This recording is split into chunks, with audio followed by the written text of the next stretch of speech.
सिंध के आम किसान भाई जो पिछले एक महीने से प्रोटेस्ट कर रहे हैं, न सिर्फ किसान भाई बल्कि इसमें नौजवान, बुजुर्ग, औरतें और सिंध के एडवोकेट्स भी सड़कों पे निकलकर प्रोटेस्ट कर रहे हैं। लेकिन इस प्रोटेस्ट करने की वजह क्या है? वजह यह है कि फेडरल गवर्नमेंट ने नए कैनाल्स बनाने का जो मंसूबा बनाया था कि हम इंडस रिवर पर और मजीद 6 कैनाल्स बनाएंगे जिससे पंजाब के डिजर्ट्स एरिगेट होंगे। और दूसरी तरफ पाकिस्तान पीपुल्स पार्टी जो सिंध में लास्ट 16 इयर्स से हुकूमत कर रही है और सिंध को लूट भी रही है।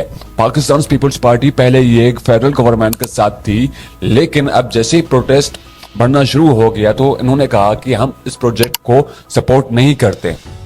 On Indus River and its tributaries, including the Cholistan Canal, threatens to undermine the fundamental rights. Sindh में तो पानी की किल्लत है ही, पर इसके साथ साथ अब पूरा पाकिस्तान बहुत बड़े वाटर क्राइसिस से गुजर रहा है। साल 1951 में अगर हम पानी का रिकॉर्ड चेक करें तो एक पाकिस्तानी के पास 5260 क्यूबिक मीटर पानी था और आज सिर्फ 500 क्यूबिक मीटर पानी रह गया है। दुनिया भर में वाटर मैनेजमेंट का काम हो रहा है, लेकिन हमारे मुल्क का हाल ये है कि टैंक्स भरने या बोर करवाने को सोल्यूशन समझा जाता है।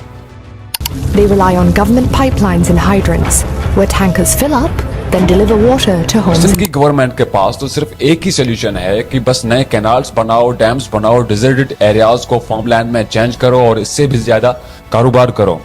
सिंध गवर्नमेंट ने हमेशा सिंध से सिंध का हक छीना है, लेकिन IRSA रिपोर्ट के मुताबिक इंडस रिवर सिस्टम अथॉरिटी जो पंजाब के दबाव में काम कर रही है, सिंध का 53 to 70% पानी पंजाब को दिया जाता है, जबकि सिंध को सिर्फ 27% पानी मिलता है।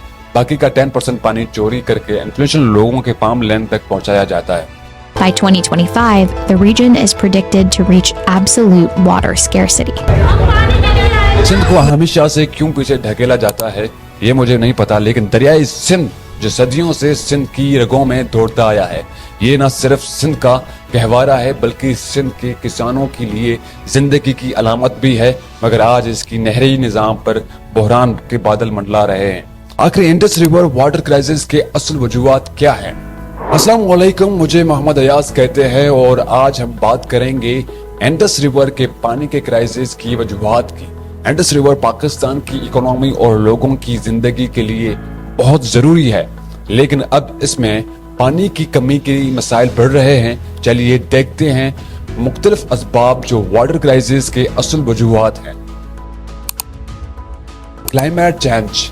हिमालय ग्लेशियर्स जो इंडस रिवर को पानी देते हैं वो तेजी से पिघल रहे हैं।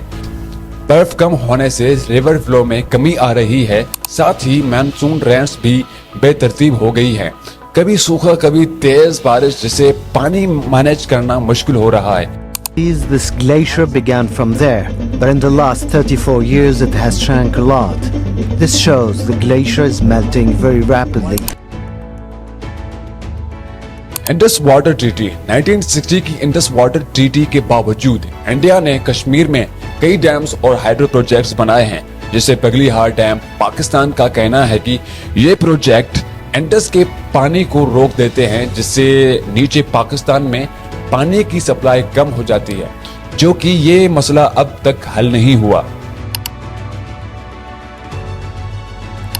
Insufficient agriculture. पाकिस्तान में 90% पानी खेती के लिए यूज होता है, लेकिन ज्यादातर किसान पुराने तरीके जैसे फ्लड इरिगेशन इस्तेमाल करते हैं। राइस और शुगर कैन जैसी फसलें बहुत पानी लेती हैं और ड्रिप इरिगेशन जैसी मॉडर्न टेक्निक्स का इस्तेमाल बिल्कुल कम है। Water pollution.